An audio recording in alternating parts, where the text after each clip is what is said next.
Qarabağ klubunun əsas futbolçularından biri Toral Bayramovun çıxışı Belçika klubunun diqqət mərkəzindədir. Pressing AS saytına verilən informasiyaya görə, 24 yaşlı sol cinah müdafiəçisi ilə sözügedən ölkənin tanınmış klublarından olan Standart maraqlanır. Pro Liqa təmsilçisi Toralı yaxından izləyir və onu yayda sıralarına qatmaq üçün Ağdam klubuna təklif göndərməyə hazırlaşır. Bayramovun yayda Qarabağdan ayrılmaq ehtimalı Avropadan ard-arda gələn təkliflərdən sonra artdı. Qarabağ klubunda ayrılıq yaşanıb. Pressing AS saytına daxil olan məlumata görə, Ağdam klubunun sağ cinah müdafiəçisi Marko Veşovitson Azərbaycan çempionunun sıralarını tərk edib. 33 yaşlı Montenegrolu futbolçu artıq köhlən atlarla vidalaşıb. O, Qarabağın qarşıdakı təlim məşq toplanışına qatılmayacaq. Veşoviçin yeni komandasının iyul ayında müəyyənləşəcəyi gözlənilir.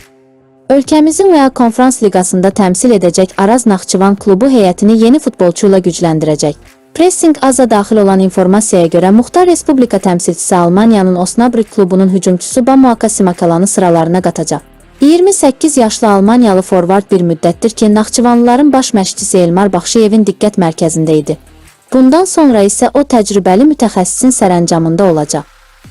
Qarabağ klubunun gənc hücumçusu Nəriman Axundzadənin Ağdam təmsilçisindən ayrılmaq variantı yenidən gündəmə gəlib. Pressing AS saytına daxil olan informasiyaya görə Norveçin Molde komandası ilə yanaşı, Avropanın bir sıra klubları 21 yaşlı futbolçunu diqqət mərkəzində saxlayırlar. Qarabağ rəhbərliyi isə Axundzadəyə görə minimum 800 min avro təzminat məbləği qazanmağı planlaşdırır.